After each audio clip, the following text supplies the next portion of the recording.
Hi friends, welcome to my channel. ಇವತ್ತಿನ ವಿಡಿಯೋದಲ್ಲಿ ಮೆಂತ್ಯ ಬಾತು ಅಂದರೆ ಹೋಟೆಲ್ಗಿಂತನೂ ರುಚಿಯಾಗಿ ಮನೇಲೇ ಮೆಂತ್ಯ ರೈಸ್ ಬಾತ್ನ ಯಾವ ರೀತಿಯಾಗಿ ಮಾಡ್ಕೊಳ್ಳೋದು ಅನ್ನೋದನ್ನ ತೋರಿಸ್ಕೊಡ್ತಾ ಇದ್ದೀನಿ. ತುಂಬ ರುಚಿಯಾಗುತ್ತೆ, ಕಡಿಮೆ ಪದಾರ್ಥಗಳನ್ನ ಬಳಸಿಬಿಟ್ಟು ಮಾಡೋವಂಥದ್ದು.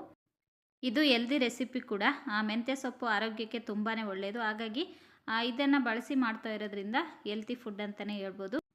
ಈ ರೆಸಿಪಿ ನೋಡೋಕ್ಕಿಂತ ಮುನ್ನ ಇನ್ನೂ ಯಾರೆಲ್ಲ ನನ್ನ ಚಾನಲ್ನ ಸಬ್ಸ್ಕ್ರೈಬ್ ಮಾಡ್ಕೊಳ್ದೆ ನೋಡ್ತಾ ಇದ್ದೀರಾ, ಪ್ಲೀಸ್ ಸಬ್ಸ್ಕ್ರೈಬ್ ಮಾಡ್ಕೊಂಡು ನೋಡಿ ಫ್ರೆಂಡ್ಸ್. ಹಾಗೆ ಸಪೋರ್ಟ್ ಮಾಡಿ. ಬನ್ನಿ ಮಾಡೋ ವಿಧಾನ ನೋಡ್ಕೊಬರೋಣ. ಮೊದಲಿಗೆ ಇಲ್ಲಿ ನಾನು ಒಂದು ಮಿಕ್ಸಿ ಜಾರನ್ನು ತೊಗೊಂಡ್ಬಿಟ್ಟು ಅದಕ್ಕೆ ಮಸಾಲೆಗಳನ್ನ ರುಬ್ಕೊಳ್ಳೋದಕ್ಕೆ ಮಸಾಲೆಗಳನ್ನ ಹಾಕ್ಕೊಳ್ತಾ ಇದ್ದೀನಿ.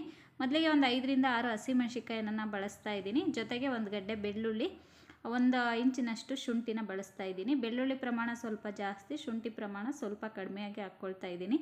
ಜೊತೆಗೆ ಸ್ವಲ್ಪ ಕೊತ್ತಂಬರಿ ಸೊಪ್ಪು ಮತ್ತು ಪುದೀನ ಇಷ್ಟನ್ನು ಹಾಕ್ಕೊಳ್ತಾ ಇದ್ದೀನಿ. ಜೊತೆಗೆ ಒಂದು ಹಿಡಿಯೋಷ್ಟು ತೆಂಗಿನಕಾಯಿ ತುರಿನ ಬಳಸ್ತಾ ಇದ್ದೀನಿ. ತೆಂಗಿನಕಾಯಿ ತುರಿನ ಜಾಸ್ತಿ ಹಾಕ್ಕೋಬೇಡಿ, ಸ್ವಲ್ಪ ಮಾತ್ರ ಹಾಕ್ಕೊಳ್ಳಿ. ನೋಡಿ, ಒಂದು ಹಿಡಿಯೋಷ್ಟು ತೆಂಗಿನಕಾಯಿ ತುರಿನ ಹಾಕ್ಕೊಬಿಟ್ಟು ಇದನ್ನು ರುಬ್ಕೋಬೇಕು. ನುಣ್ಣಗೆ ರುಬ್ಕೋಬೇಕು, ಆದಷ್ಟು ತರಿಯಾಗಿ ಬೇಡ, ಸ್ವಲ್ಪ ನುಣ್ಣಗೇನೆ ಇದ್ದರೆ ಡೈಜೆಷನ್ ಚೆನ್ನಾಗಾಗುತ್ತೆ.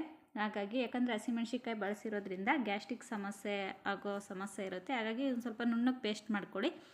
ಈಗ ಅದನ್ನು ರುಬ್ಕೊಂಡಿದ್ದಾಯಿತು. ಒಂದು ಸ್ಟವನ್ನು ಹಚ್ಬಿಟ್ಟು ಕುಕ್ಕರ್ಗೆ ಸ್ವಲ್ಪ ಎಣ್ಣೆನ ಹಾಕಿ ಬಿಸಿ ಆಗೋದಕ್ಕೆ ಇಟ್ಟಿದ್ದೆ. ಈಗ ಎಣ್ಣೆ ಬಿಸಿಯಾಗಿದೆ. ಈಗ ನಾನು ಮಸಾಲೆ ಪದಾರ್ಥಗಳನ್ನ ಸೋಂಪು, 1-3 ಇಂಚು ಚಕ್ಕೆ, 4 ಲವಂಗ, 2 ಏಲಕ್ಕಿ, 1 ಪಲಾವ್ ಎಲೆ ಇಷ್ಟನ್ನು ಹಾಕ್ಬಿಟ್ಟು ಫ್ರೈ ಮಾಡ್ಕೊಳ್ತಾ ಇದ್ದೀನಿ. ಸ್ವಲ್ಪ ಫ್ರೈ ಆದ ನಂತರ ದಪ್ಪ ಗಾತ್ರದ 2 ಈರುಳ್ಳಿನ ತಗೊಂಡು ಉದ್ದುದ್ದ ಹೆಚ್ಕೊಂಡ್ಬಿಟ್ಟು ಈರುಳ್ಳಿನ ಸ್ವಲ್ಪ ಫ್ರೈ ಮಾಡ್ಕೊಳ್ತಾ ಇದ್ದೀನಿ. ಈರುಳ್ಳಿ ಇಲ್ಲಿ ಸ್ವಲ್ಪ ಚೆನ್ನಾಗಿ ಫ್ರೈ ಆಗಬೇಕು.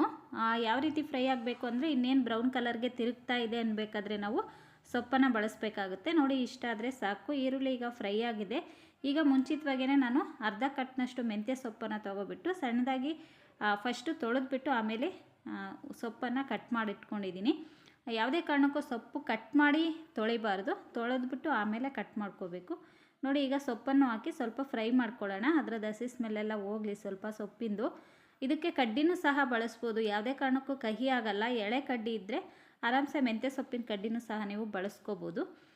ಜೊತೆಗೆ ಮೆಂತ್ಯ ಸೊಪ್ಪನ್ನ ಸ್ವಲ್ಪ ಫ್ರೈ ಆದ ನಂತರ ಅರ್ಧ ಬೌಲ್ನಷ್ಟು ಬಟಾಣಿನ ತೊಗೊಂಡಿದ್ದೆ. ಹಸಿ ಬಟಾಣಿ ಸಹ ಬಳಸ್ಬೋದು, ಅಥವಾ ಈ ಓವರ್ ನೈಟ್ ನೆನೆಸಿರೋವಂಥ ಬಟಾಣಿನೂ, ಒಣ ಬಟಾಣಿನೂ ಸಹ ಓವರ್ ನೈಟ್ ನೆನೆಸ್ಬಿಟ್ಟು ಅದನ್ನು ಸಹ ಬಳಸ್ಕೋಬೋದು. ನಾನಿಲ್ಲಿ ಒಣ ಬಟಾಣಿನೇ ಬಳಸಿರೋದು.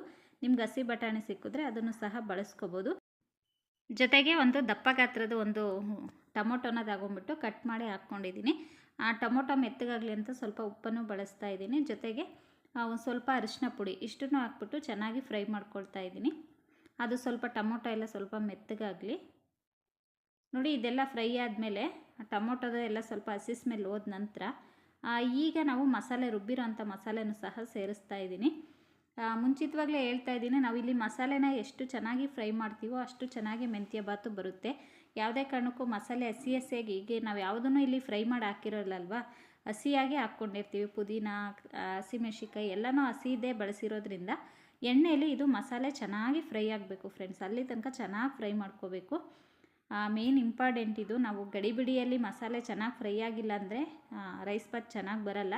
ಹಾಗಾಗಿ ಇದು ಚೆನ್ನಾಗಿ ಫ್ರೈ ಆಗಿ ನೋಡಿ ಈ ರೀತಿಯಾಗಿ ಎಣ್ಣೆ ಬಿಟ್ಕೋಬೇಕು. ಅಲ್ಲಿ ತನಕ ಚೆನ್ನಾಗಿ ಫ್ರೈ ಮಾಡಬೇಕು. ನೋಡಿ, ಈಗ ಚೆನ್ನಾಗಿ ಫ್ರೈ ಆಗಿದೆ, ಅಂಟ್ಕೊಳ್ತಾ ಇಲ್ಲ ಕುಕ್ಕರ್ಗೆ ಮಸಾಲೆ. ನೋಡಿ, ಎಲ್ಲ ಎಣ್ಣೆ ಎಲ್ಲ ಚೆನ್ನಾಗಿ ಬಿಟ್ಟಿದೆ. ಅಲ್ಲಿ ತನಕ ಈ ರೀತಿಯಾಗಿ ಚೆನ್ನಾಗಿ ಫ್ರೈ ಮಾಡಿಕೊಂಡು ಈಗ ನಾವು ಅದಕ್ಕೆ ಮುಂಚಿತವಾಗಲೇ ತೊಳೆದಿಟ್ಕೊಂಡಿರೋ ಅಂಥ ಅಕ್ಕಿನ ಬಳಸ್ಬಿಟ್ಟು ಮಾಡ್ತಾಯಿದ್ದೀನಿ. ಕೆಲವರು ಅಕ್ಕಿನ ನೆನೆಸ್ಬಿಟ್ಟು ಮಾಡ್ತಾರೆ, ಬಟ್ ನಾನಿಲ್ಲಿ ಯಾವುದೂ ಅಕ್ಕಿಯನ್ನು ನೆನೆಸಿಲ್ಲ, ಹಾಗೇ ತೊಳೆದ್ಬಿಟ್ಟು ಹಾಕ್ತಾಯಿದ್ದೀನಿ. 2 ಸಲ ನೀಟಾಗಿ ವಾಶ್ ಮಾಡಿಬಿಟ್ಟು ಈಗ 1.5 ಗ್ಲಾಸ್ನಷ್ಟು ನಾನು ಅಕ್ಕಿನ ತೊಗೊಂಡಿದ್ದೆ. ಅದಕ್ಕೆ 3 ಗ್ಲಾಸ್ನಷ್ಟು ನೀರನ್ನು ಸೇರಿಸ್ಬಿಟ್ಟು ಮಾಡ್ತಾಯಿದ್ದೀನಿ. ಅಕ್ಕಿನ ತೊಳೆದಿರೋಂಥ ಅಕ್ಕಿನೂ ಹಾಕ್ಬಿಟ್ಟು ಸ್ವಲ್ಪ ಫ್ರೈ ಮಾಡ್ಕೊಳ್ಳೋಣ, 1 ನಿಮಿಷ.